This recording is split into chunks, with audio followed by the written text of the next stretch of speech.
4টেয় ওঠো, কেউ তোমাকে আটকাতে পারবে না। ভোর 4টে, গোটা পৃথিবী ঘুমিয়ে থাকে, তখন কেউ একজন জেগে ওঠে। সেই মানুষ নিজেকে বদলাতে চায়, নিজের স্বপ্নকে ছুঁতে চায়।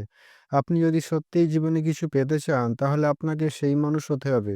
ভোর 4টা আপনার জীবনের মোড় ঘুরিয়ে দিতে পারে। কেন ভোরে ওঠা জরুরি? ভোরবেলা মানে নীরবতা, কোনো ফোন কল নেই, সোশ্যাল মিডিয়া নেই, বাইরের আওয়াজ নেই, শুধু আপনি, আপনার লক্ষ্য আর আপনার মন।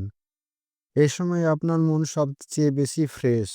যে কাজ আপনি সকাল 10টায় 2 ঘন্টায় করবেন, তা ভোর 4টায় 30 মিনিটেই হয়ে যাবে। আপনার ব্রেইন তখন আলফা স্টেটে থাকে, এটাই সবচেয়ে পজিটিভ ও প্রোডাক্টিভ স্টেট। সকালের অভ্যাস। আপনি জানেন Michelle Obama, Tim Cook, Indra Nooyi, Rabindranath Tagore এরা সবাই ভোরে উঠতেন। কেন জানেন? কারণ তারা জানতেন যে যত তাড়াতাড়ি শুরু করে সে তত দূর এগোয়। রাত জাগা নয়, ভোর জাগায় একজন নেতার পরিচয়। আপনি যদি নিজের জীবনে নেতা হতে চান, তাহলে আপনাকে ভোর 4টার সৈনিক হতে হবে। ভোর 4টায় উঠে কি করবেন?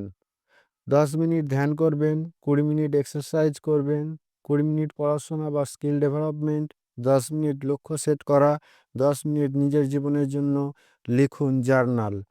সকাল 6টার মধ্যে আপনি অন্য 95% মানুষের থেকে এগিয়ে যাবেন।